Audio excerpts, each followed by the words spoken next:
Well, with us now is terrorism expert Lewis Harrington. He teaches at Loughborough University. Good to have you with us, Lewis. As I mentioned, this attacker drove into the city with a car full of gas cylinders, lit the car on fire, then went and stabbed 3 people, killing one of them. We know that he was known to police for minor infringements, like some sort of traffic infringement, some minor drug use offences, and theft. What stands out to you about this case? Well, this case is really just a continuation of cases that we've seen in London, cases that we've seen since 2012. Really a new wave of lone actor terrorist attacks carried out by individuals with a history of substance abuse. And we've actually been able to theorize, looking at all of the data, that really escape from addiction, so involvement in extremist groups, involvement in Salafist jihadism, is a means of escape from addiction.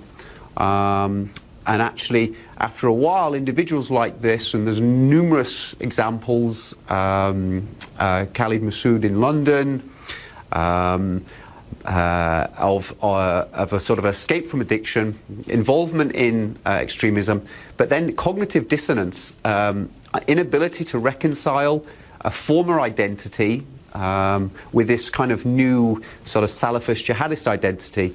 And we know that cognitive dissonance causes significant psychological stress, and this leads to an individual to isolate. We see it's kind of common. Anis Amri in Germany, Mohamed Merah and Sheriff Kouachi in France. A period of isolation leading to a period of obsession, followed by a terrorist attack. It's no surprise that this individual has a history of drug abuse. So did Khalid Masood, Westminster attack. So did Anis Amri, the individual who drove the truck into Christmas shoppers in Germany.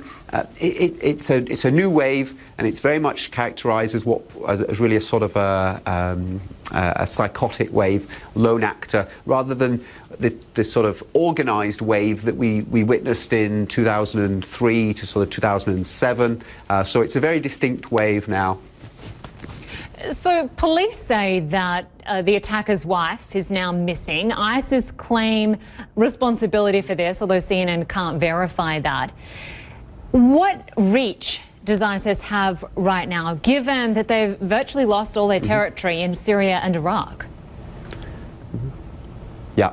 ISIS are very much now similar to Al-Qaeda in terms of being a brand.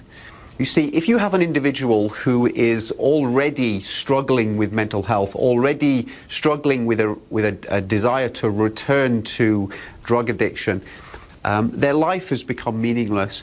And actually, if they're suicidal anyway, it makes sense to want your life to mean something. So by acting as individuals tend to do and claim to be acting on behalf of ISIS, it's more common now. It makes sense that you'd want to die for some kind of cause. So it wouldn't surprise me if he hadn't reached out and let ISIS know that he was planning to do it. But there's the idea of there being a connection between Al-Qaeda and ISIS and individuals carrying out terrorism in the West just isn't substantiated in terms of evidence.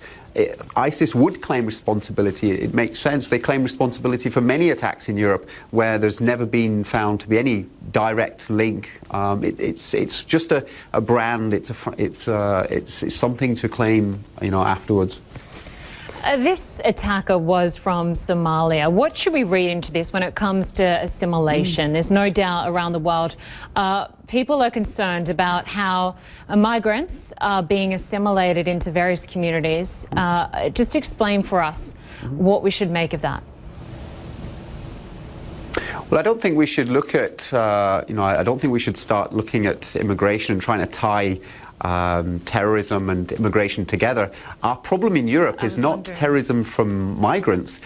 Our problem is terrorism from individuals born and raised here in the UK, in France, in Europe. So it would be unfair, and I think it would be wrong to start saying actually that the two are linked. There have been occasions, but I think that the root of the problem, the evidence that we have, shows us that it's not necessarily, certainly nothing to do with migration. It's to do with individuals struggling with substance abuse, mental health, that are really unable to go and fight in Syria. All of the individuals who carried out terrorism in Europe in the last 5 years were individuals that, on the whole, typically were not able to make the journey to fight with Syria. They weren't capable to fight in those civil wars, but they felt, perhaps that they wanted to do something in Europe, and this is something they could do. The Somali individual, I wouldn't be surprised if there's not been problems with mental health with that particular individual, same as we see consistently with lone shooter attacks throughout the United States. All right, Lewis Harrington, we'll have to leave it there for now, but good to get your perspective. Thanks so much. My pleasure.